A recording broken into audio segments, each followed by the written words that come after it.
आप सबको जय मसीह की बाइबल की कहानियाँ चैनल पर आपका स्वागत है।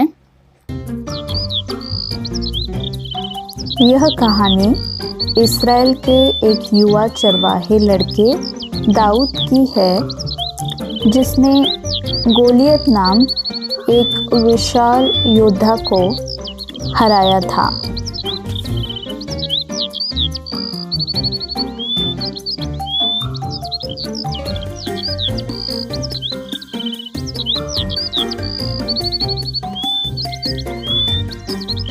हमारी कहानी बहुत पहले की है, जब शाऊल इस्राएल का राजा था।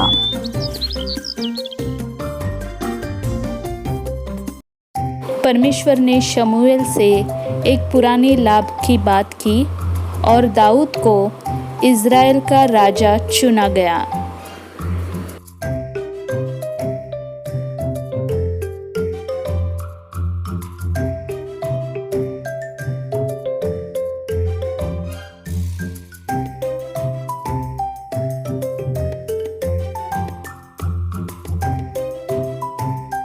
परमेश्वर शाऊल से खुश नहीं था, क्योंकि उसने कई बार उसकी अवज्ञा की थी।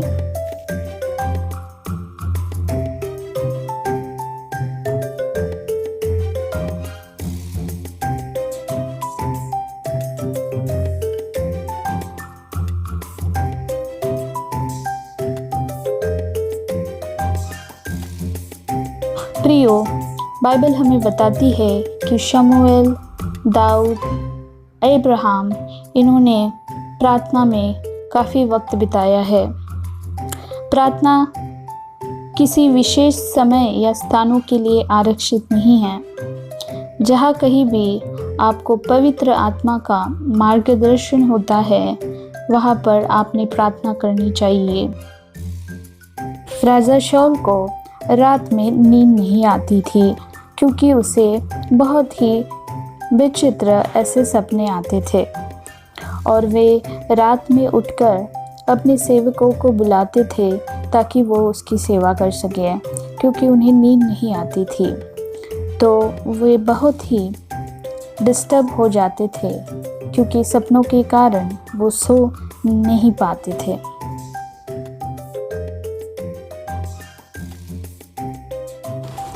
उन्होंने शमूएल को दरबार में बुलाकर कहा, शमूएल, मुझे परेशानी हो रही है, मुझे बुरा सपना आ रहा है।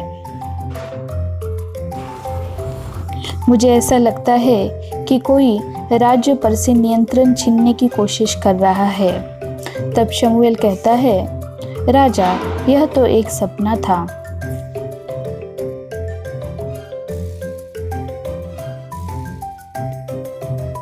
तब राजा कहता है, क्या आप किसी अच्छे संगीतकार को जानते हैं जो मेरे लिए खेल सकता है? तब शमूएल कहता है, मैं एक ऐसे लड़के को जानता हूँ जो वीणा बजाता है बहुत सुंदर तरीके से।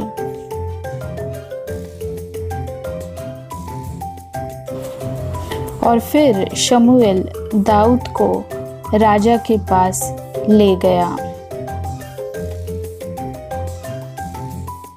यहाँ तक कि एक युवा लड़के के रूप में दाऊद एक अच्छे संगीतकार के रूप में माने जाते थे।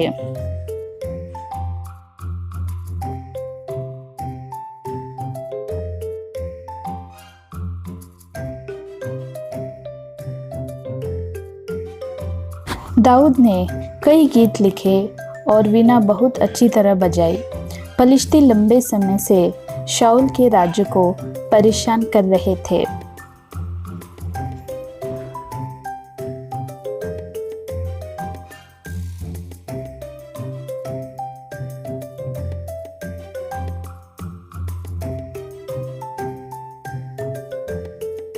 वे हमेशा शाऊल के राज्य को हथियाने की कोशिश कर रहे थे।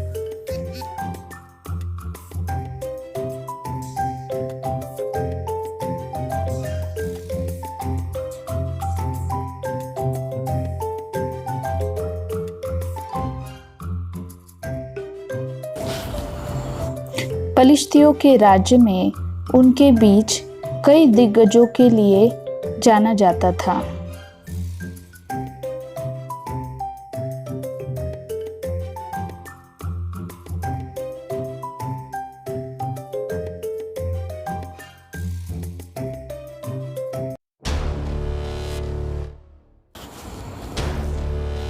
उनके सैनिक अधिकांश पुरुषों से अधिक लंबे थे और ताकतवर थे।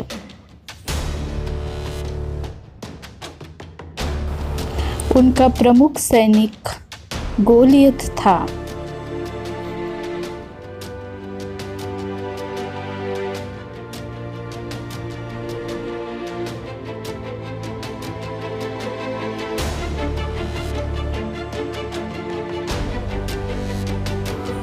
गोलियत करीब 10 फुट लंबा था और उसने इस्राएल के सैनिकों को छोटे चूहों की तरह बना दिया था। एक दिन गोलियत उन पहाड़ियों पर चढ़ गया जिन्होंने इस्राएल को पलिश्तियों से अलग कर दिया और चुनौतियों का नारा दिया। गोलियत से डरने के कारण इस्राएल में से किसी ने उत्तर नहीं दिया। गोलियत लगभग 40 दिनों तक इस्राएलियों को चुनौती देता रहा।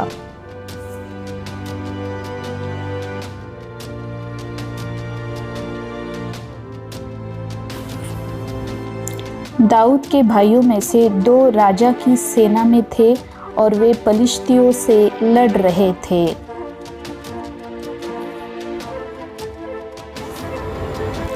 गोलियत की इस धमकी से इस्राएलियों का आत्मविश्वास दिन ब दिन कम होता जा रहा था।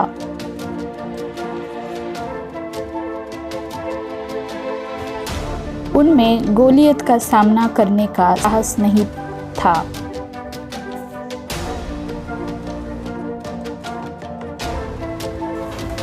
दाऊद के पिता अपने पुत्रों के सेना में लड़ने के कारण चिंतित हो रहे थे।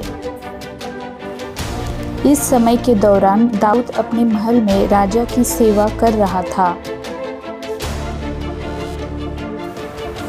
एक दिन उसके पिता ने दाऊद से अपने भाइयों के लिए भोजन लाने को कहा।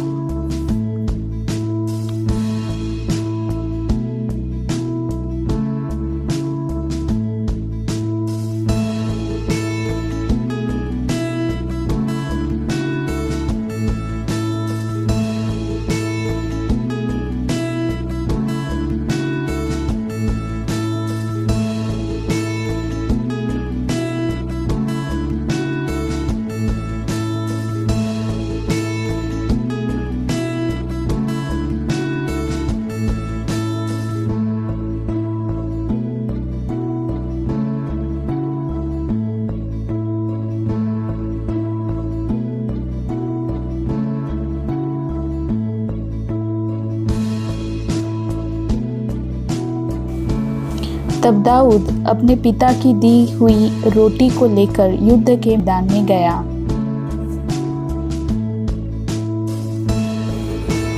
जब वह पहुंचा तो उसने देखा कि उसके भाई डरे हुए थे।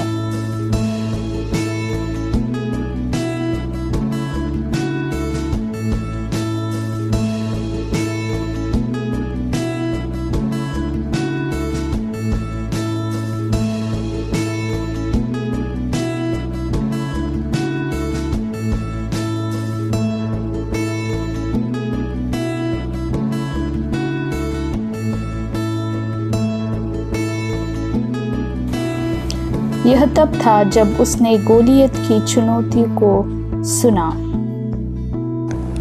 धिक्कार है इज़राइल पर, तो कब तक मेरी बात सुनते रहोगे?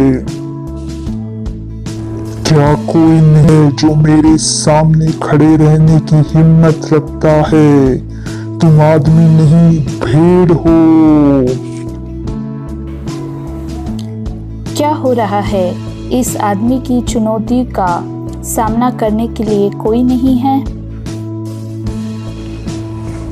हम उसके खिलाफ हारने का जोखिम नहीं उठा सकते। वह हमारे लिए लड़ने के लिए बहुत बड़ा और मजबूत है।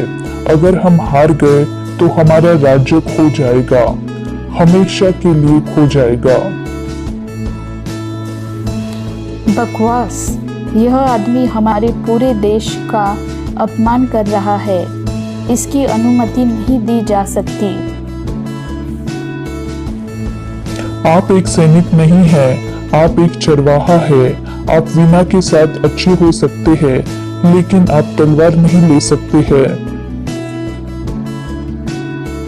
राजा आपको युद्ध के मैदान में कदम रखने की अनुमति नहीं देगा। आह, छोटे भाई, तुम बहादुर हो लेकिन मूर्ख भी हो। मैं इस आदमी से लड़ूंगा और उसे हरा दूंगा। तुम सिर्फ एक छोटे लड़के हो। अपने पिता के पास वापस जाओ और उन्हें हमारी खबर दो। मैं जा रहा हूँ प्रिय भाई, लेकिन मैं वादा करता हूँ कि मैं वापस आऊंगा। मैं राजा की अनुमति प्राप्त करूंगा और आदमी को मारने वाले इस राक्षस को मारने के लिए वापस आऊंगा।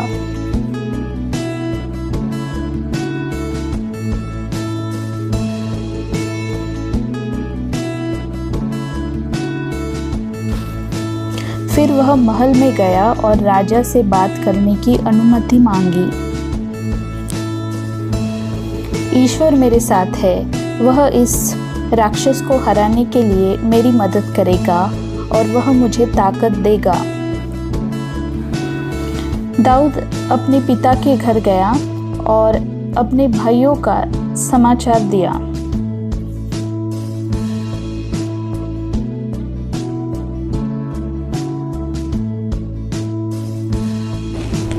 हाँ दाऊद, आप अब अपने पिता पास वापस जा सकते हैं और उनकी भेड़ों को पाल सकते हैं। मुझे अभी आपका संगीत सुनने की आवश्यकता नहीं है। हे राजा, मैं संगीत बजाने नहीं आया हूँ। मैं युद्ध के मैदान में अपने देश की सेवा करना चाहता हूँ। मैं गोलियत को हरा दूंगा। हम मैदान में फिलिस्तीयों के खिलाफ लड़ाई में हैं। मुझे इस युद्ध को जीतने और अपने राज्य को इन दुष्टों से बचाने का रास्ता खोजने की जरूरत है। जब मुझे आपकी आवश्यकता होगी, मैं आपको भेजूंगा। मैं युद्ध के मैदान में कदम रखने और इस युद्ध को हमेशा के लिए समाप्त करने के लिए आपकी अनुमति लेने आया हूँ। बेटा, मैं आपकी आत्मविश्वास की प्रशंसा करता हूँ। यहोवा हर समय मुझ पर दृष्टि रखता है, परंतु मैं तुझे अनुमति नहीं दे सकता। मैं एक चरवाहा लड़का हो सकता हूँ, लेकिन कृपया मुझ पर विश्वास करें। मैंने कई शेर भेड़ियों को मार डाला है जो मेरी भेड़ों पर हमला करते हैं। हो सकता है तेरे सैनिक उससे डरे, लेकिन मुझे कोई डर नहीं है। तुम सिर्फ लड़के हो। मेरे सबसे खूंखार लड़ाके अब 40 दिनों से अधिक समय से गोलियत से निपटने में सक्षम नहीं हैं। अगर मैंने आपको अनुमति दी तो यह आपको आपकी मौत के लिए भेजने जैसा होगा। मुझे यकीन है कि ईश्वर मुझे इस विशालकाय को भी हराने की ताकत देंगे। मैंने एक भी भेड़ अभी तक खोई नहीं है। मेरे ईश्वर ने मुझे अपने दुश्मनों से लड़ने की ताकत दी है, चाहे वे कोई भी हो। कृपया मुझे मेरे देश के सम्मान को बचाने का मौका दे। मैं वादा करता हूँ कि मैं आपको निराश नहीं करूँगा। आपका साहस वास्तव में मुझे लड़ने के लिए प्रेरित कर रहा है। मैं ईश्वर में आपके भरोसे और आपके देश के प्रति आपके द्वारा दिखाई गई वफादारी से प्रभावित हूँ। मैं तुम्हें उसके भारी प्रहारों से बचाऊंगा। मैं तुम्हें गोलियत से लड़ने की इजाज़त दे रहा हूँ, लेकिन आपको यह शस्त्रागार अवश्य पहनना चाहिए। धन्यवाद महामहिम। मैं अपने देश की सेवा करने का यह मौका बर्बाद नहीं करूँगा। मुझे आपके राजा तलवार के कवच की ज़रूरत नहीं है। मेरी तलवार भी अपने साथ ले जाओ। इसने मुझे मेरी लड़ाई में कभी असफल नहीं किया। वे बहुत भारी है और इससे मेरे लिए विशाल राक्षस से लड़ना मुश्किल हो जाएगा। अब मैं आपकी विदा लूँगा। आपकी अनुमति के लिए फिर से धन्यवाद। ईश्वर तुम्हारे साथ हो मेरे बेटे। दाऊद एक छोटा लड़का था जो अपने भाई से सबसे छोटा था। वह सेना में सेवा नहीं कर सकता था क्योंकि वह पर्याप्त बूढ़ा नहीं था।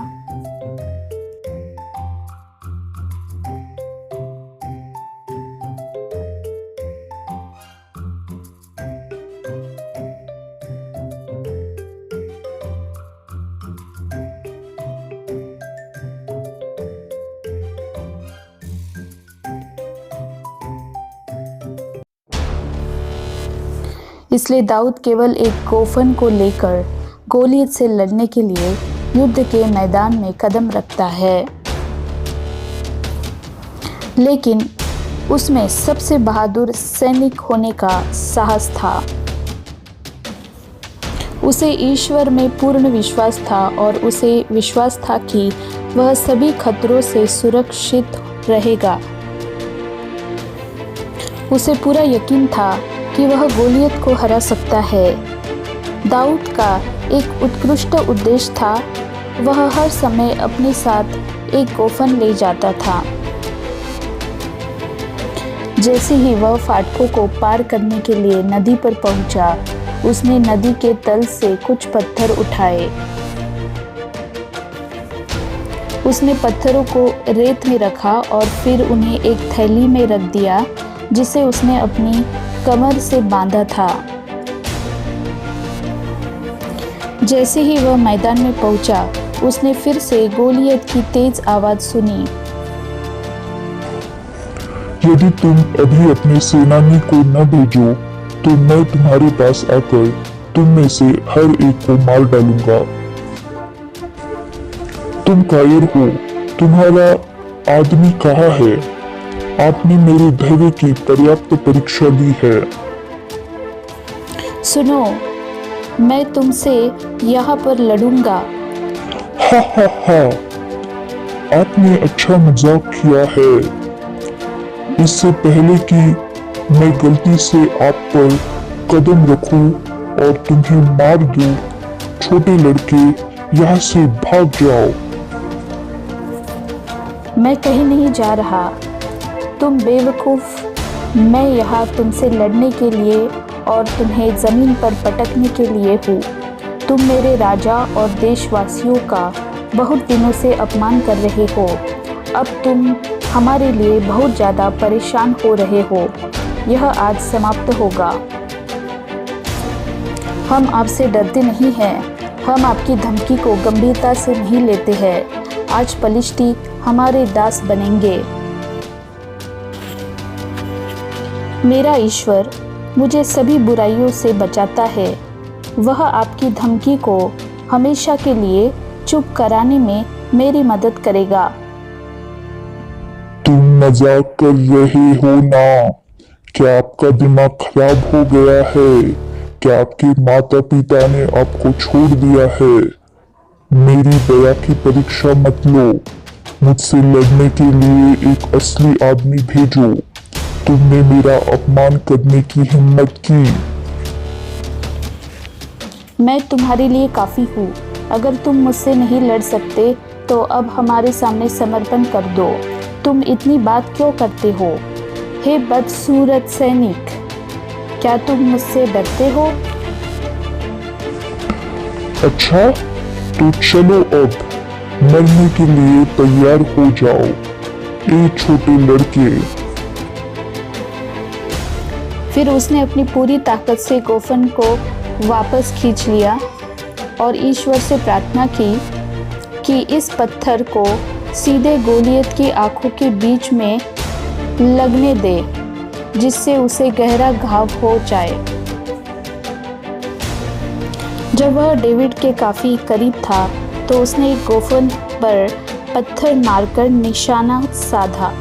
गोलियत अपने भाले को ऊपर की ओर उठाकर दाऊद की ओर दौड़ा, जो छोटे दाऊद को मारने के लिए तैयार था।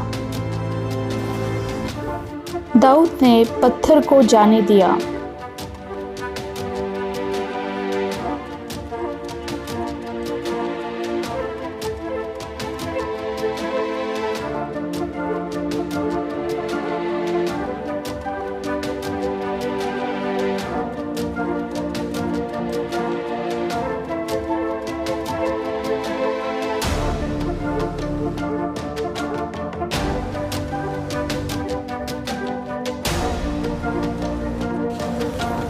वहाँ एक पल की खामोशी थी। जब गोलियत जमीन पर गिरा तो उन्हें विश्वास नहीं हो रहा था कि अभी क्या हुआ है।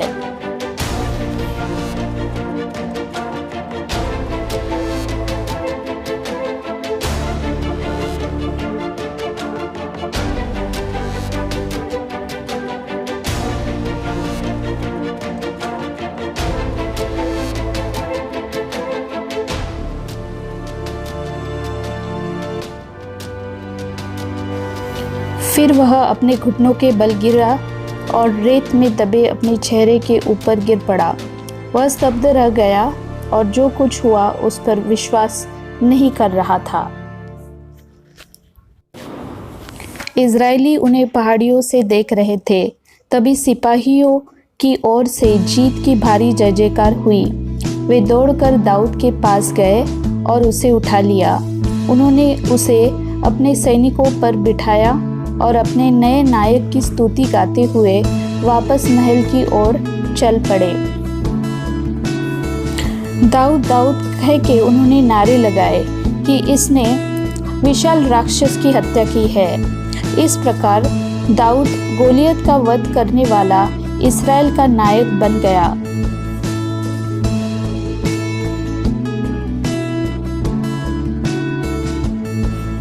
वह बाद में इस्राएल का राजा बना और कई वर्षों तक देश पर शासन करता रहा, ताकि सभी के द्वारा प्यार और सम्मान प्राप्त कर सके।